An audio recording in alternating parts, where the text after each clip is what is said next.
Hello guys, a little bit of a different type of video today because I'm having a little dilemma.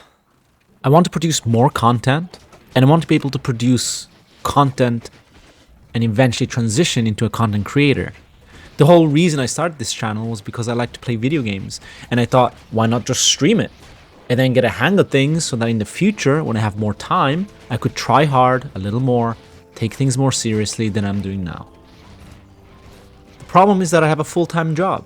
And yes, as I mentioned in my streams before, I am a surgeon. I will be board certified and practicing on my own in just a couple of years when I finish my residency.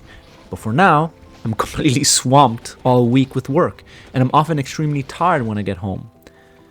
While people can argue that streaming and content creation is easy, I would argue that at the very least, forming an engaging platform and interacting with a bunch of people and then editing your streams onto YouTube is extremely time consuming. So I had this idea that I would start a little series where I just talk over my gameplay that I record while I'm just relaxing. Hopefully it'll be mostly Monster Hunter because I love that fucking game, and I just rant about thoughts that I had during the day or during the week. It could be about personal stuff, it could be something educational, it might be a comedic piece or just some random thing completely. I haven't decided what to call the series, and I'm sure I'll go through different iterations until I'm satisfied. But this way I can just write down my thoughts on a Word document or dictate on my phone during small breaks at work or on the weekend, and I can just add the voice to the gameplay and bam, there's a video. And yes, there's a chance it might be super boring, which is obviously fine and actually honestly expected, but I definitely wanted to try it out because I feel like this is a little bit more effort on my part, but without wasted energy where I'm just 100% thinking about the content instead of spending, for example, hours grinding Pokemon where it's just not engaging, but nothing's being done and then I have to edit all of that out in post. So here it is, my first attempt and the first topic. Please listen carefully as I talk absolute nonsense while I play Monster Hunter in the background. For my first topic, there's something I've been wanting to rant on for ages and ages and ages, and that's about public perception of doctors and surgeons versus reality, / what I recommend looking for in a healthcare provider, because it might not be what you expect. And I'll go over some things that I believe you should think about when picking or deciding who you're going to entrust your healthcare management to. First of all, this stemmed from a comment I saw on one of the videos about anatomy. I'm going to put up the comment that triggers this topic on the screen, and you can see it right there. So one user says, "Want to let you know that as a surgeon, myself and my colleagues often go to your videos to review the basics of relevant anatomy and encourage students to do the same. Sometimes we get caught up in the practice and routine and need a 10-minute review on the basics. Going over the fundamentals always helps me make better decisions or more informed decisions when the anatomy is aberrant or difficult. Thank you for having all these lectures free for all to use."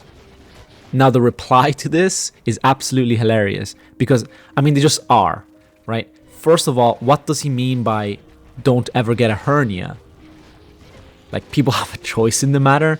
And I do want to mention something, and that's that mesh is almost always indicated in a hernia that's bigger than 1 centimeter. That's like a basic rule that you can go by, which is like almost all hernias. But I don't completely disregard his comment because he probably underwent a mesh placement for a hernia that he had that was repaired and he had a complication from it. For example, if it gets infected, yes, it's an absolute nightmare to treat and you have to remove it, go through more surgeries, a lot of IV antibiotics and so on.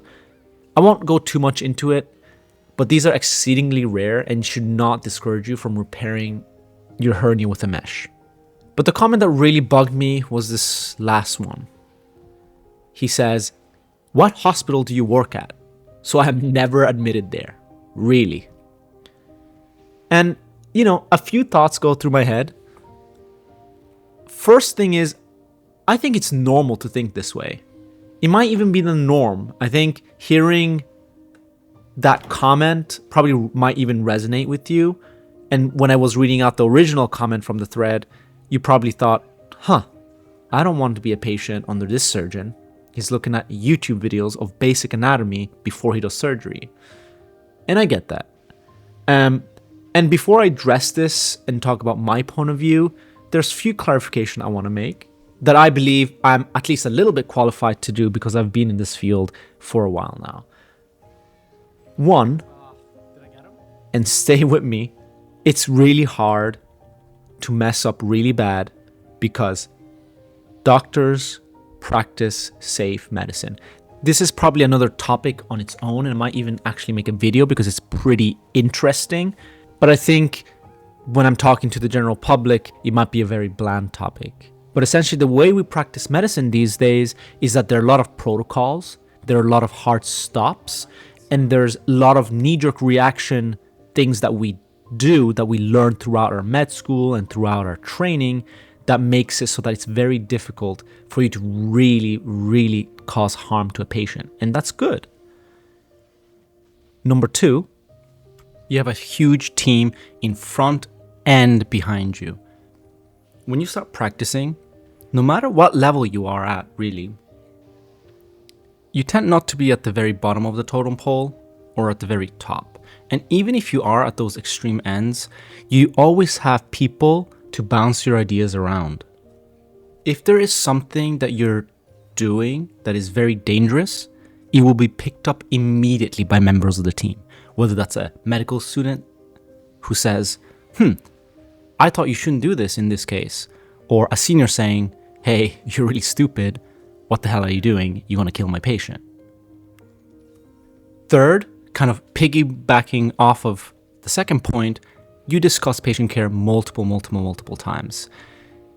It gets a little different when you're talking about elective surgical cases. But in general, if you're in the hospital, we do what's called rounding. We round on patients.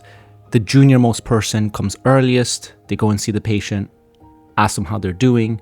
They formulate a plan. Then they go with their seniors. The seniors formulate the plan. Then they go to their attendings, who's the doctor that's most senior for that team. And then they talk about those plans. And everyone's allowed to have an input.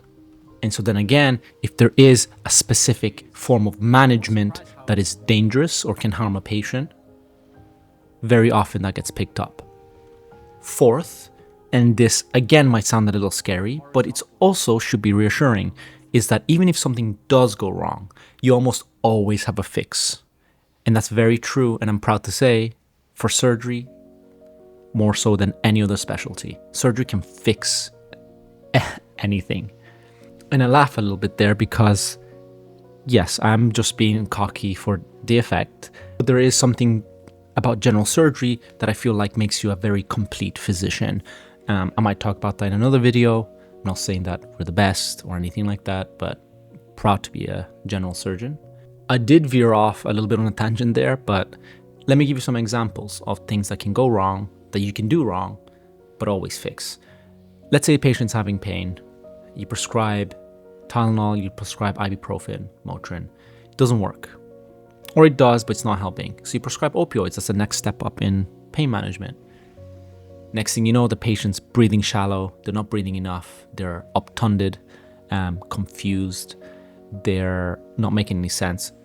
Lo and behold, you prescribe too much opioids. Or let's say you double dose the patient because you ordered for a specific amount to be given, and so did the junior, and the nurse gave both doses. That should be something that never happens, but let's say it happens. You can always give something like Narcan. People are aware of that. It's a reversal agent for opioids, and you can correct that mistake without any long-lasting effect to the patient. Now, again, it shouldn't happen because, yes, it can technically cause permanent damage, but there is a backup for that. Another example could be things like blood thinners. Sometimes people themselves take too much blood thinners. Sometimes there are factors that make blood thinners more powerful and patient starts bleeding. In that sense, you always have a backup plan, which is a direct reversal agent for that blood thinner. In terms of surgery, let's say you have very distorted anatomy from, let's say, an inflamed appendix. It looks like a bomb went off. You don't know what's what. While you're trying to, what we call dissect and identify structures, you pull on one structure, it rips a piece of the bowel. This is not too uncommon, and we fix it by putting another stitch. All basically to say that in order for a patient to really suffer terrible consequences. Now, again, I'm not saying that to be complacent.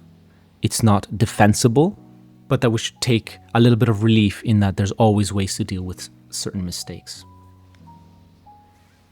Look, medicine is hard, and medical professionals are people. There are a few geniuses who appear here and there, like Isaac Newton, where their just IQ is so incredibly high. But most are just very hard-working individuals who are just like me and you. If we give every doctor a multiple choice exam on basic science, advanced medical science, anatomy, physiology, and so on, no one is going to get 100% on all the topics. You trade off basic science knowledge for clinical knowledge on average as you get older and more experienced. And you trade off experience, because you have none when you start off, but you have very good medical and theoretical knowledge. And that brings me to my point, is that if I were a patient, I would absolutely not pick a surgeon who is a know-it-all, who thinks everything I say is 100% correct, who's super confident and can never do anything wrong. In my practice and in my experience, the smartest people, like the geniuses of the geniuses who have the best outcome with patients, are those who look at YouTube videos, who read sections in textbooks and review anatomy or physiology before they go into a case or start taking care of a patient. Especially in surgery, this is important, where there's a possibility that there's more than just a little mistake on the line. You could put the patient's life in danger. You don't want a surgeon to be on autopilot like that. You want them to be thinking. And even if they're doing something that they're used to, a surgery that they're very good at, that they have the humility to relearn and reinforce both the basic and advanced knowledge before treating people. Think about it. If you're preparing for an exam and it's your strongest subject and you know you're going to do pretty well, is it a good idea not to cram or revise the week coming up to the exam just because you're good? No, that would be silly. If your goal is to genuinely do the best in that test, no matter how prepared you are, you do at least a little bit of reading before that test. And that's exactly how people should practice when you're putting people's lives on the line. And so I challenge you to rethink how you view doctors. They're extremely well educated and extremely hardworking in general, but they're just humans. And you want to find a provider who's not a know-it-all and isn't afraid to say, I don't know, I'm not sure. You want someone who sometimes says, I'm not 100% sure, but I'll look into it. Or I will ask a colleague who has more experience in this field, something along those lines. And that brings me to my final thought, which is that finding a right doctor or surgeon for your body isn't easy. But gone are the days where the doctor is the king of knowledge. You just have to trust in whatever they say. There's too much info out there for any one person to truly know it all. And now we have Google and AI to help us learn and figure things out for ourselves. So as a patient, you are part of the medical team and you have to advocate for your wishes. As we grow older, we're all eventually going to need some medical care. And when you do, you'll have to look for someone. I want you to be picky, but like so picky.